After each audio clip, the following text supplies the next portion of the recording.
Okay, we're going to talk about marginal utility and consumer choice.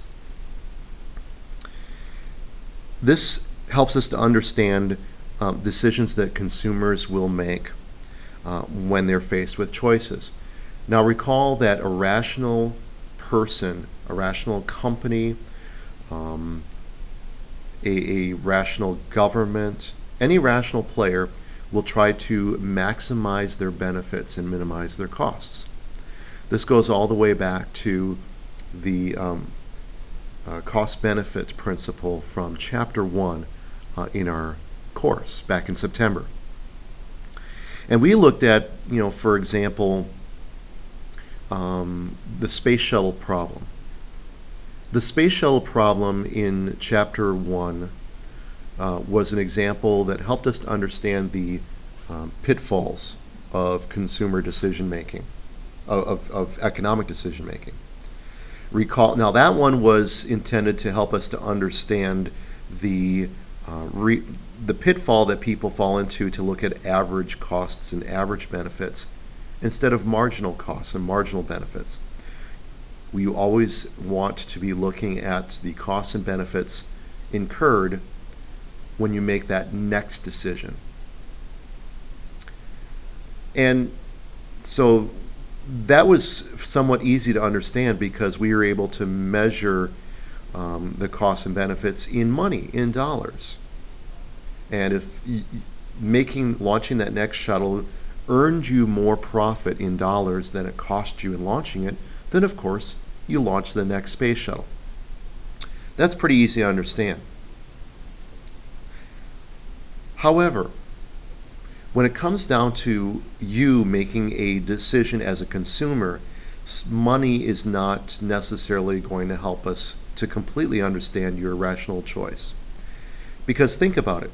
If you're deciding whether or not to buy a slice of pizza, you know the cost, you know the marginal cost, the price of that pizza, but can you measure the marginal benefit in terms of dollars? When you are going to Sbarro's and you're deciding, should I buy a slice of pizza, or even how many slices of pizza, do you think about, I feel like I'm about $7 hungry today? No, that's pretty difficult to do. So how can we decide whether or not you buy that slice of pizza if you can't really measure your marginal benefit in terms of dollars?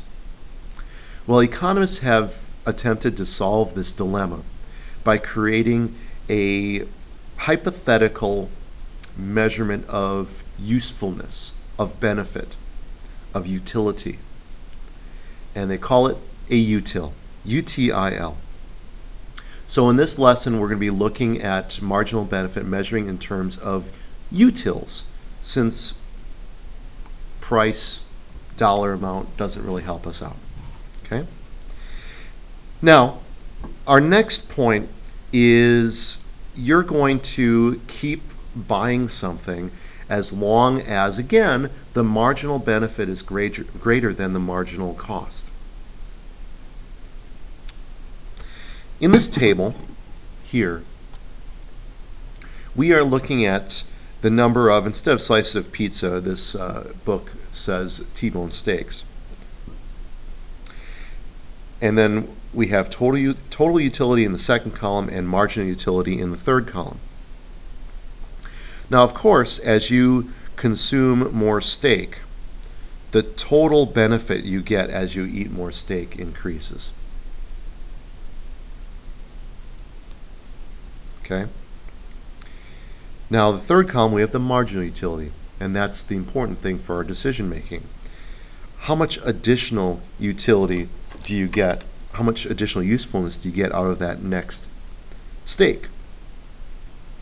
Well, obviously, you can't go from anything to zero, so that's not important here.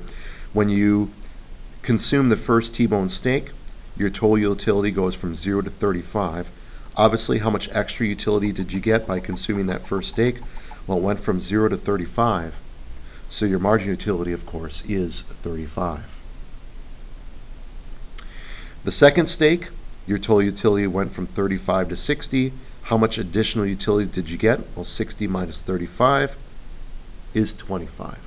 So you still got a lot of extra usefulness, utility out of that second steak.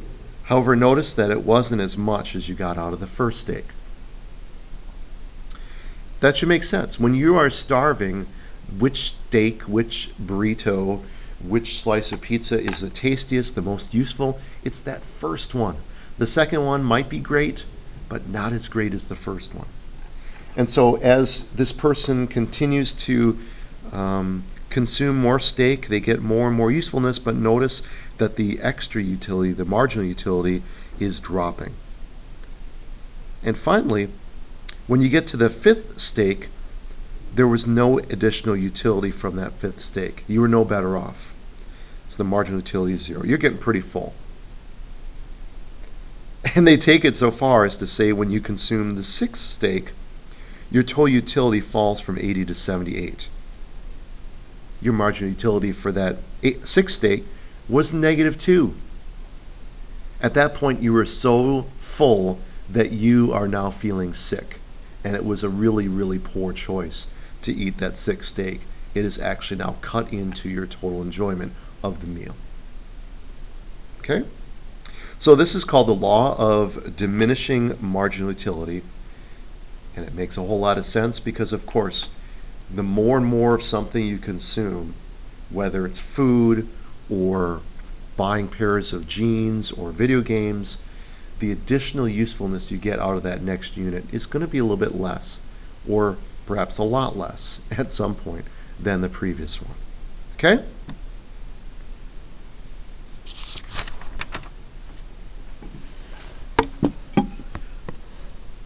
We can look at this on a graph. The first one looks at total utility.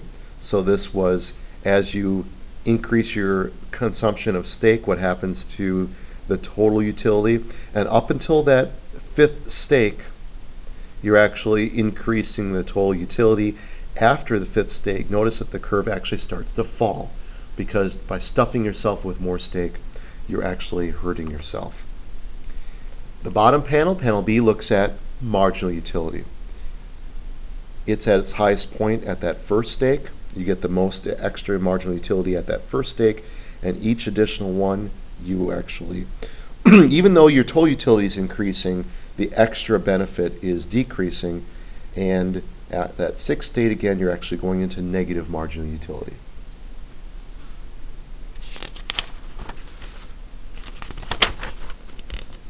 Now, next up, what if you're faced with a decision on not just how many steaks to purchase, but how many steaks you should purchase compared to another product, like chimichangas? How will you divide up your budget when faced with two different goods to choose from? Well, you're going to have to make an additional calculation. You're going to have to divide your marginal utility by the price of the product. In this scenario, you have two choices to purchase with your budget, with your money: clothes and amusement. Now, for sake of simplifying this, when I talk about clothes, I'm going to say a pair of jeans. When I talk about amusement, I'm going to mean a video game. So this table shows that when you purchase a particular quantity of jeans or video games, what is the marginal utility from that unit of consumption? The first pair of jeans gets you 18 utils. The second pair of jeans will get you 16 utils. Third, 14, so on and so forth. So we have, again, the law of diminishing utility, where as you purchase more and more pair of jeans, you get less and less extra usefulness out of those jeans. You know, out of this like possible jeans that exist in the world, the first one you buy are going to be your favorite ones, the best ones, the ones that you need the most, and that has the highest utility. Over here in video games, the first video game will get you 23 utils, the second 21, the third 17, so on and so forth. Out of all the video games that you can purchase, the first one that you buy is going to be your favorite, the one that you've played at your friend's house the most, the one that you think that you'd enjoy the best. And each additional video game will get you some usefulness, but not as much as the previous one. This also follows the law of diminishing utility. Now the question becomes, if you given a budget of money, a certain amount of money, how will you divvy up that money between jeans and video games? Well, we're going to assume in the first situation that a pair of jeans is $10 and a video game is $10. So they're equal in price. Now, if this was true and you only had $10, what would you spend the $10 on? Well, of course, it'd be whichever gives you the most marginal utility. And of all these numbers on the graph, on the chart, on the table, which one thing gives you the greatest marginal utility? Well, it's this 23. The first video game would give you the most utility. A video game costs $10. You can buy the video game for $10. You're going to buy one video game. That's going to give you the best utility. That's simple. But what if you have $80? You got $80 for your birthday, and you're going to spend it all. How are you going to divvy up that $80 between the video games and the clothes, the jeans? Well, what you're going to do, according to microeconomists, is you're going to divide the marginal utility of each unit of consumption by the price to buy that unit. So for example, that first unit of first video game that you'd buy, the 23 divided by the price of the video game of 10 gives you a MU over P of 2.3. In this next table, the book has done this for us. For each unit of clothing and each pair of jeans, each video game, they've now calculated MU over P for each of those possible choices. Here's the 2.3 that we just went over, the MU over P for the first video game. And so with your first $10, you're going to purchase whichever item on this table gives you the highest marginal utility per dollar, per price. Again, that's the one video game. So that will use up your first $10, but you have 80. So what about your second $10? What are you going to spend that on? Well, whatever is the highest remaining MU divided by P. Now, we're going to ignore this part of the table because you've already made that choice. You've already purchased the first video game. You can't buy the first video game a second time. So now looking at the remaining options, which gives you the highest MU over P, the biggest bang for your buck? Well, 1.8 is the highest MU over P for jeans, but over here the second video game gives you 2.1 MU over P. So you're actually going to buy now the second video game because that has the highest remaining MU over P. So you're going to buy two video games now at the first $20. So now both of those are out. What about your third? You have $80. What about your third $10? What's the highest remaining MU over P? The third video game will give you 1.7. The first pair of jeans is 1.8. 1.8 is higher than 1.7. Now, your third $10, you're going to buy a pair of jeans. Okay. So now, this is gone. With your fourth $10, what are you going to do? What's left?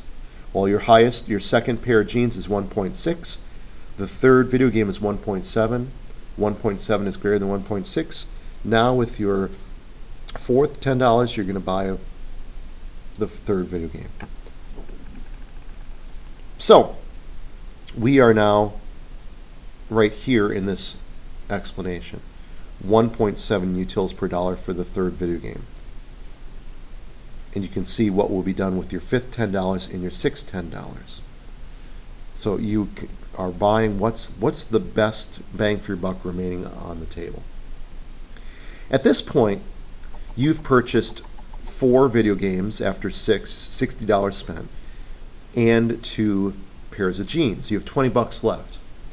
Now at this point, it's saying that you've taken the top 2 here off the board here, the top 4 off the board for video games. Your 5th video game gives you 1.4 MU over P. Your 3rd pair of jeans also gives you 1.4 MU over P. So what do you buy next? The video game or the jeans? Doesn't matter. You are considered to be indifferent with this next $10. So you just pick either or. Either is a rational choice. Then with your final $10, what are you going to do? Well, whichever of those 1.4s you don't pick, let's say you pick the 5th video game, now you're comparing a 1.3 for the 6th video game versus 1.4 for the 3rd pair of jeans. Now you'll get that other 1.4. So that's how you would spend the $80, is you keep spending $10 at a time, maximizing your MU over P until you're out of money. Okay? One more situation. What if, in this scenario, one pair of jeans was equal in price, $10, to one video game? What if we were to say there's a 20% off sale for all the jeans? So now a pair of jeans is only $8 instead of 10. Well, this last table shows that, well, we're just going to change the price column for jeans from $10 to $8, and then we have to recalculate our MU over P for jeans. This table is exactly the same because nothing's changed for video games, but now for jeans we have different MU over P, but you do the same thing. You're still going to buy with your first $10 the first video game because 2.3 is greater than 2.25.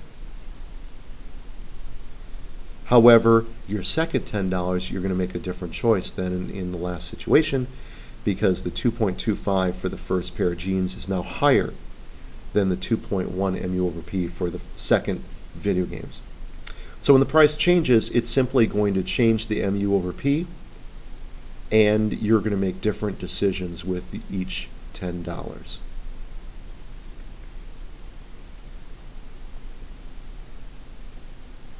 Okay. So, long story short, economists call this decision-making process the MU divided by P equalization principle. And so basically, it is this, that the MU over P of jeans ends up being equal to the MU over P for video games, or the MU divided by P of any other good that you would purchase. That when the price changes, prices change that you're choosing between with your products, you're going to have this equilibrium end up. In the long run, the MU over P is going to be identical for each of these. And that helps us to understand how you spend your budget.